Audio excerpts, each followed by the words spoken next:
Hey, welcome back to the show, Total Financial Solutions, Safer Money Hour. We say safer money because part of your life, when you're building towards the retirement or to do what you want, we got to think of a new name for that. Because retirement isn't just sitting around waiting to die, right? Often you had children later in life. We've seen that. People are now 55, 60 years old with kids entering college because they waited a little bit to have their children.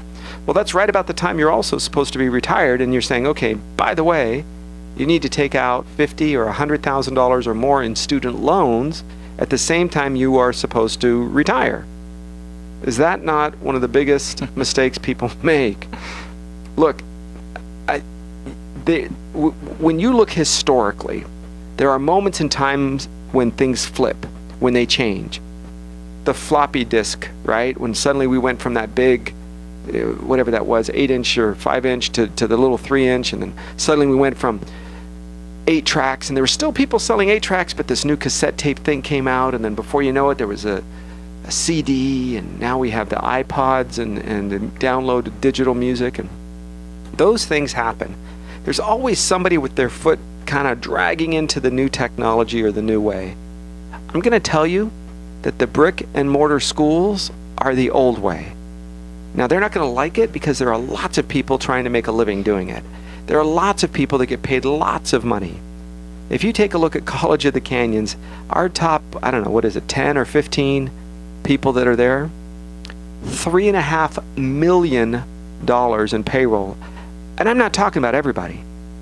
You can go 3, 4, 5 layers down from the top of College of the Canyons, and you have people making $10, $12, $15, $30,000 a month. It's a lot of money. And they have the nerve to give somebody a stinking parking ticket for 28 bucks or $52 or whatever these silly parking tickets. Folks, do you understand how unbelievably insane that is? And they're going to have argument this and because of that. I get it. But the brick and mortar schools, in my opinion, have to change because by and large they are virtually irrelevant. Well, careful there. If you don't want to turn them into Blockbuster Video, do you? Yeah, that's right. That is just not right. You can't, look, you can still drive wagon wheels. I'm sure someone's making them somewhere. Yeah. You can still go and, rent your VHS, right? They've got the red box things. Those exist. Yeah. But tell me, if you can go online and get a degree, if you can go weekend classes, evening classes, if you can go to institutions that are regular brick and mortar, but they have free tuition. Do you realize MIT, Harvard, and Yale will not accept student loans anymore? Wow. You cannot go there with student loans. Why? 1, because they want you to owe them. 2 is because they understand that for the next 20 years you're going to have a bad taste in your mouth about your experience at school. Because you're going to remember how crummy of an experience it is every single month when you can't buy a car or put your kids in their own college or upgrade to the new house that you need or buy that investment property or save for your own retirement or go on vacation because you are still paying student loans a decade after you graduated. So there are numerous educational institutions, very good ones. I just mentioned MIT, Harvard, Yale, you got it? But how about others? Or sometimes room and board are also virtually free. That means you might pay $5,000 a year, $4,000, $10,000 maximum for a hardcore, decent 4-year college that you would go to? So how do you do that? Well, first of all, you can go to thebestschools.org, thebestschools.org, and that's a place where you can click on tuition-free schools. I'm going to give you a few places to go. But let's talk about this, Jeff. MIT, Massachusetts Institute of Technology. There's not just a couple of students there. Yeah, they have almost 11,000 students in the student and faculty. So, I mean, we have a lot going on there, and it's probably one of the most prestigious places to go to college. So, I mean, it's not something to sneeze at. We're talking about MIT here. They have an acceptance rate of just under 10%. So 1 out of 10 get in. We get it. Exclusive, yeah. Not easy to. So what? So you apply to 6 places. And then, you know what? If you don't get in this year, you apply again. And if you don't get in next year, you apply again. I mean, you have to realize if this is what you want to do, you don't just try it once. And look, I believe College of the Canyons is one of the best institutions for a 2-year school period in the country. Certainly in the state, it's one of the top. My concern is just that we are paying astronomical rates that's taxpayer funded, that single moms struggle to go to, that they have the nerve to charge you a parking ticket and a lab fee and parking fees. I mean, they can say those dollars go wherever they want, but the cost for a young person to get their 2-year education is huge. And yet we have millions of dollars in salary and benefits, housing benefits, car allowances. They travel and take wonderful business trips between Hawaii, Florida, Mammoth, Big Bear, Tahoe, I don't know, wherever the next conference is, San Diego. There's lots of money spent. And I look, some of our clients work there, I get it. But that institution cannot exist under the current format. Something has to change. That's why we have an amazing university center. But you can't tell me that spending $20,000 a year to attend the university center means you can't do the same thing at a school like Columbia University, private Ivy League research institute. What do you have there? 26,000 students. 10% of applications. And what is it? Virtually free. If you make $100,000, you just about pay nothing. Very little, if anything. But there are institutions, guys. Think of this. Barclay College. It's a Bible college located in Kansas. Bachelor's degree, various Christian education institutions. I get it. But do you understand that you can actually attend there for virtually free? About half the people that apply get to go there. Sometimes even on-campus housing is free. And sometimes these are smaller colleges, like the one you just named, has hundreds, not thousands. They have, maybe 200-300 students. So, and you're looking at a small percentage rate of the folks that actually get accepted here. So you're going to want to spread this out, like Arif said. You're going to want to apply to multiple colleges. But what an opportunity to have a full, college experience, and you either and I think we're going to talk about this, working colleges, you either work on campus to help, offset some of the costs there, which is in part how some of these colleges do that, where they offer you that quote unquote free, because there's really no such thing as free. Someone has to get paid something somewhere, right? There's still, a cost for the maintaining the buildings, paying people salaries, so on and so forth. So some of it has to come from somewhere. But the idea that you're contributing and not racking up a bunch of debt to go to one of these schools, I think it's a beautiful idea. And because your student is alive does not mean they deserve anything. They put the Bill of Rights, food, shelter, clothing is up to them. This whole concept of tuition should be free, college should be free. Really? Then why do you party? You're not worthy of free college if you didn't get an A on every single test. But Arif, that's unrealistic. I understand, and so is not getting free college. Otherwise, the value goes down. Do you understand that? The value reduces. So how do you create a good institution where people are working? In my opinion, the Webb Institute is a good example.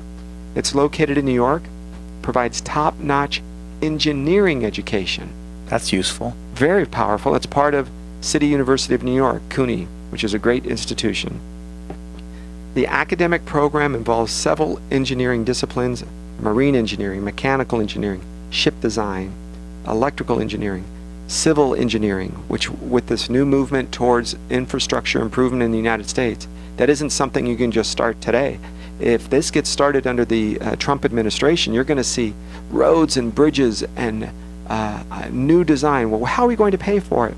I think if the economy increases, right, if we leave this 1.5% very anemic growth that we've had the last 8 years, this recovery, because every time you institute a new regulation, it slows down growth because businesses are not putting money because they don't know what's going to happen next.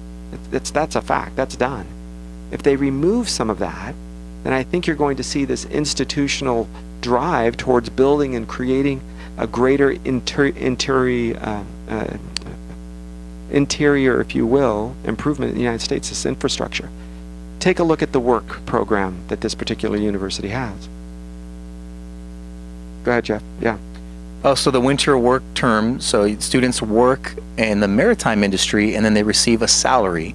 And the Institute has about 80 students and a faculty ratio of 7-to-1, which is pretty incredible. And they also have a 37% acceptance rate, so a bit higher than some of the other ones we've named, which is, just over a third, and that's very nice. You have to have a high SAT score, which means you have to be interested in learning, right? You don't become a liability. Right. You're an asset to the company, in this particular case, the university.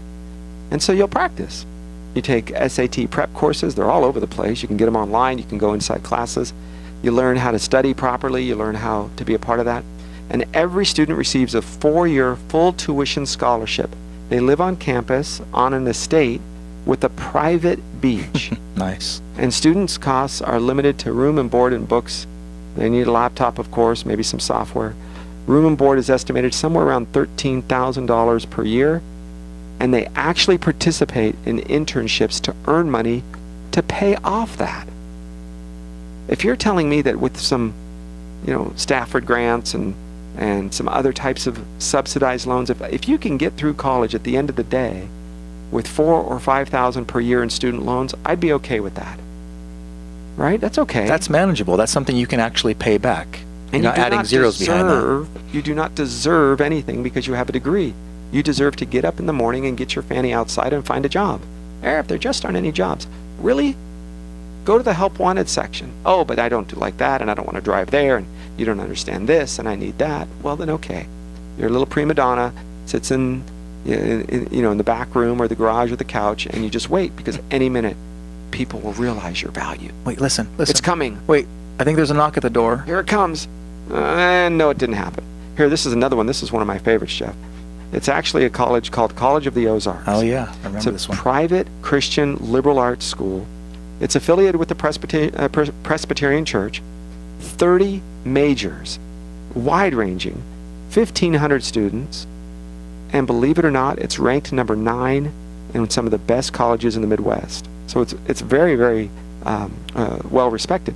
9% of the applications, 9% of the applicants are admitted.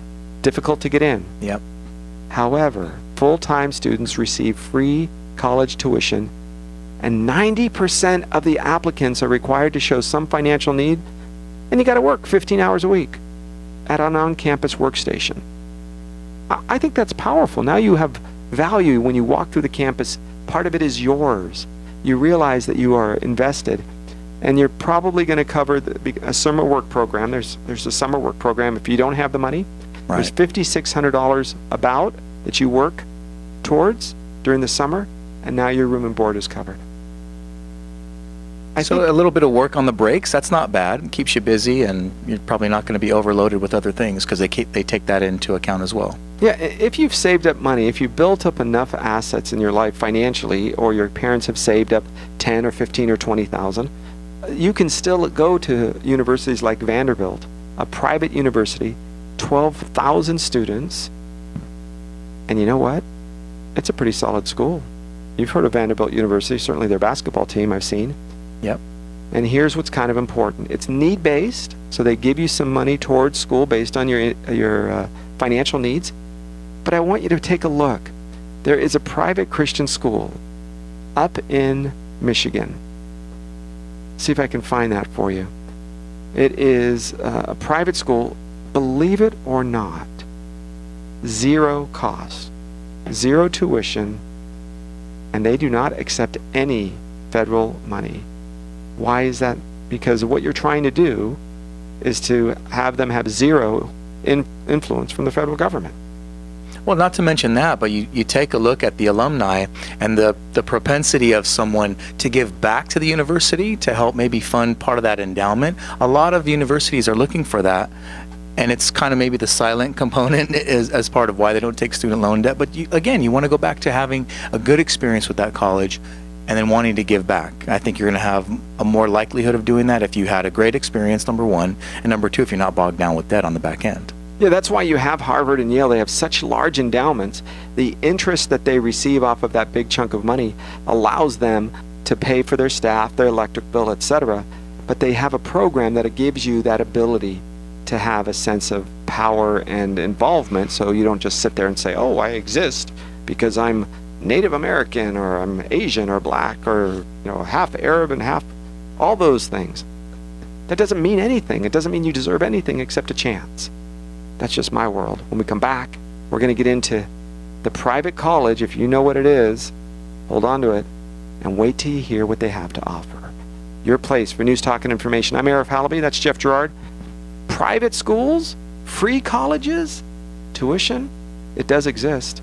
And your place for news, talk, and information. Total Financial Solutions, Safer Money Hour on AM 1220 KHTS. Hey, welcome back to the show. Total Financial Solutions, Safer Money Hour. All right, I told you I would tell you about the college in Michigan that is a not-for-profit, and it's free courses. In fact, they actually have online courses that are free about the United States Constitution, about the foundation and the exceptionalism of the United States and America as it exists. So there's certainly some power there.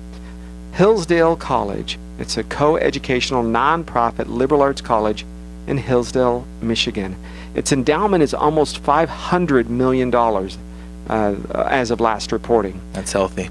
Huge. Yeah. Right? Usually at $1 billion is when it starts to be kind of almost self-sufficient forever. I remember when Harvard first hit $1 billion and Yale was about $400 million, and they were behind them by quite a bit. Something happened, maybe some big donors, because part of this is there's a sense of obligation and really a sense of belonging. So later on in life, your job is to give back, to give money back if that's what you're so inclined to, because you feel like you're a part of something that's big and powerful. Well, and it kind of just becomes a perpetuity in a way, because you're helping, in a lot of cases, you're helping perpetuate, if you will, that same model where you're giving back and giving that hand up to somebody else, similar to maybe what you got. Especially in a scenario like this where it's little to no money for a college, somebody had to fund that in some way for you to have that opportunity. So I think, again, there's a high propensity that you're going to want to give back after that experience. Yeah, regardless of your major, you're going to have to go to the great book. So even if you come in as a 2-year, with most of your general ed out of the way, you're still going to have to go back and complete a lot of that general ed. So certain colleges require you to kind of step through the system and go through a fairly rigid platform, at least the first couple of years, when you have the great books, the U.S. Constitution. It's nice that you took that at a private community college or a public community college, but you're still going to have to go back. So we see this often. There's actually a college that I went and visited on the way to up in Ojai, one of the Catholic schools. I want to say it was, I don't remember the name of the school, up in Ojai. But a beautiful school, but they did the same thing. You can't come in as a 2-year. You got to start over, if you will. And it's difficult if you're part of your process, if you will, is to go through that. Hillsdale College has online courses free. You can take them. You can get credit. You can get tuition-based information that'll help you go through and build towards your college degree. My daughter did that. She had to take a class out of the University of Oregon. We did that online. She took some from community colleges in the LA Community District because they weren't available at COC, so she took them from there. And so she may have had 3 or 4 colleges that she had one or multiple classes, put them together, and then transferred over to the Master's University. That process gives you that opportunity to try out different schools, etc. But just know if there's an end destination, Hillsdale, for example, would be a wonderful place. The history of it is it's been there for over 100 years plus, and it is part of a movement towards free education, where they're sick and tired of having kids graduate from, quote, a public school with $150,000 in debt in art history. And you say, well, what is that for? I don't know. You want to be a museum curator? No, not really. If you do, you probably need a PhD just to open the door, so there's another $250,000. Right. So a lot of folks are not guided properly. Look, if you want a degree in art history, wonderful. You want a degree in English, fantastic. You don't mortgage your future for it. You say, I'm going to take 6 years to get that college degree, come out with no student loan debt. Wonderful. Amen. I'll support you. But worse than all of that is for you as a parent to mortgage your retirement on these Parent Plus loans and hook those to your kids quote, promise that they're going to pay when they can, they will not. And you will not have, oh, yes, they will. You don't know how tough I am. Wonderful. She's now pregnant, married and pregnant, and she can't afford the $375 a month. Oh, don't worry, dear, I'll take care of it. Or she's, can't find a job, or just got laid off, or broke up, or he is, got fired 3 times, or the company transferred him, and you don't understand how expensive it is in the Bay Area. Okay, no problem, I'll pay for it. Because it is linked to your credit, you have to pay for it. The IRS is the collection agency, right? That's what the big fear with Obamacare. If you didn't pay your deal, the IRS is the collection agency. It's not something you can just say, I'll get it later. So these are very big deals to turn a machine to go after your money. And that's why I want you to consider private schools that are free. Thanks for listening. I'm Arif Halaby. That's Jeff Gerard. Go ahead and do some research. Find out about it. Maybe it's right for you. Maybe it's a place for you to finish some of your degree yourself on your place. For news, talk, and information, go to hometownstation.com. Click on Total Financial Solutions. I'm Arif Halaby. This is AM 1220 KHTS.